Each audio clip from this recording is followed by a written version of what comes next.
স্বর্ণখচিত বিশুদ্ধ রেশমের নতুন গিলাফে জড়ালো পবিত্র কাবা শরীফ।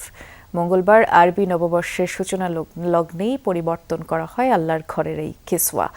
মোট 10 ধাপে দীর্ঘ সময় ধরে সম্পন্ন করা হয় প্রক্রিয়াটি। প্রতি বছরই নিয়ম মেনে পরিবর্তন হয়ে আসছে কাবা শরীফের গিলাফ। বছর 4 ধরে আরাফার দিনের পরিবর্তে হিজরি সনের প্রথম দিনেই কিসওয়া পাল্টানো হয়। স্বাস্থ্যকর অল টাইম কেক, সব সময় অল টাইম হেলদি লাইফ।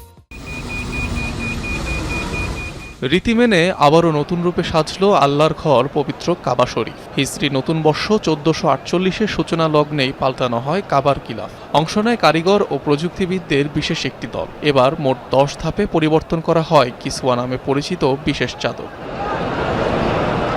প্রতি বছরই নিয়ম অনুযায়ী পাল্টানো হয় কাবার গিলাফ। আগে আরাফার দিন পরিবর্তনের রেওয়াজ থাকলেও বছর কয়েক ধরে তা পাল্টানো হচ্ছে মুহররম মাসের প্রথম দিনে।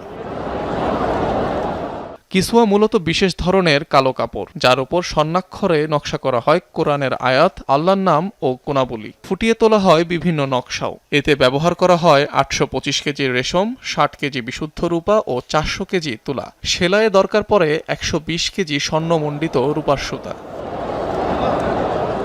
42 ফুট উঁচু আর 141 ফুট প্রশস্ত কাবা শরীফ ঢাকতে গিলাফের পুরো নির্মাণ শৈলীতে অনুসরণ করা হয় 7টি ধাপ। 47টি কাপড়ের টুকরাকে সেলাই করা হয় বিশেষ মেশিনে, যা কাবার দেয়ালে ঝোলানোর পর জোড়া দেয়া হয়। একটি কিসওয়ার ওজন 1400 কেজির মতো হতে পারে।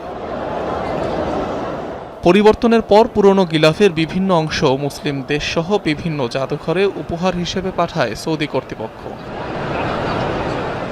অনিক রহমান, যমুনা নিউজ।